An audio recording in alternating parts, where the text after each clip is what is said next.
మహారాష్ట్రలోని నాసిక్ జిల్లాలో ఉన్న త్రయంబక గ్రామంలోని త్రయంబకేశ్వరాలయం హిందువులందరికీ ప్రధాన విశ్వాస కేంద్రంగా విరాజిల్లుతోంది.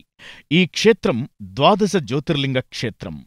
ఇక్కడ ఉన్న జ్యోతిర్లింగం ఇతర జ్యోతిర్లింగాలతో పోలిస్తే దీనికి ప్రత్యేక ప్రాముఖ్యత ఉంది.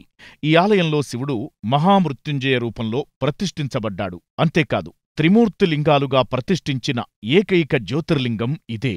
ఈ జ్యోతిర్లింగాలను బ్రహ్మ విష్ణు మహేశ్వరులు అంటే త్రిమూర్తుల గుర్తింపుగా పరిగణిస్తారు. ఈ దేవాలయం హిందువులకు చాలా ప్రత్యేకమైనది. ఈ దేవాలయం 268 సంవత్సరాల నాటిదని చెబుతారు.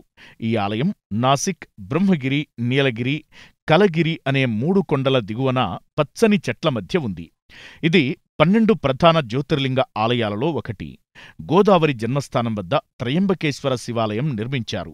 గోదావరి నది నాసిక్లో పుట్టి ఆ రాష్ట్రం నుంచి తెలంగాణ మీదుగా ప్రవహిస్తూ ఆంధ్రప్రదేశ్లోని అంతర్వేది వద్ద బంగాళాఖాతం వద్ద కలుస్తుంది. గంగానది తరువాత భారతదేశంలోని 2వ పొడవైన నది గోదావరి నది. త్రయంబకేశ్వర శివాలయం ప్రత్యేకత ఏమిటంటే ఈ జ్యోతిర్లింగం బ్రహ్మ విష్ణు మహేశ్వరులకు చిహ్నంగా 3 ముఖాలుగా ఉంటుంది. 1756 ఫిబ్రవరిలో మహాశివరాత్రి రోజున ప్రారంభించబడిన పురాతన ఆలయం ఉన్న స్థలంలో ఈ ఆలయాన్ని పీష్వా బాలాజీ బాజీరావు III నిర్మించాడని చెబుతారు. ఈ ఆలయానికి 4 దిక్కుల్లో 4 ద్వారాలు ఉన్నాయి.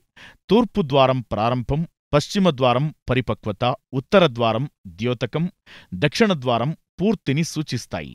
పురాణాల ప్రకారం గౌతమ మహర్షి గోదావరి పిలుపుపై శివుడు ఈ ప్రదేశంలో నివసించాడు. ఈ త్రిమూర్తిలింగం బంగారు ముసుగుతో ఉన్న ఆభరణంతో కప్పబడి ఉంటుంది. శ్రావణమాసంలో ఈ ఆలయానికి సుదూర ప్రాంతాల నుంచి భక్తులు భారీగా చేరుకుంటారు. కాలసర్పదోష నివారణకు శివుడిని ఆరాధిస్తారు. శ్రావణమాసంలో త్రయంబకేశ్వరుణ్ణి దర్శించుకోవడం చాలా పుణ్యం లభిస్తుందని విశ్వాసం. ఈ ఆలయం గోదావరి నది ఒడ్డున నల్లరాళ్లతో నిర్మించబడింది.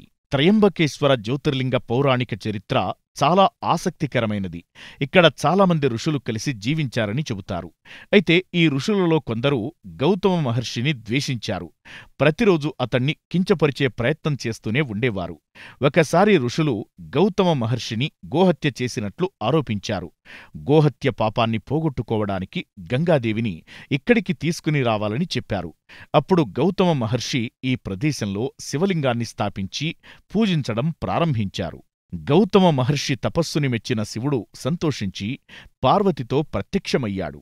అప్పుడు గౌతమ మహర్షి గంగను వరముగా పంపమని అడిగాడు. అయితే దేవతగా శివుడు ఈ ప్రదేశంలో ఉంటేనే తాను ఇక్కడ ఉంటానని గంగాదేవి చెప్పింది. దీంతో శివుడు త్రయంబకేశ్వర జ్యోతిర్లింగ రూపంలో అక్కడ నివసిస్తానని అంగీకరించాడు.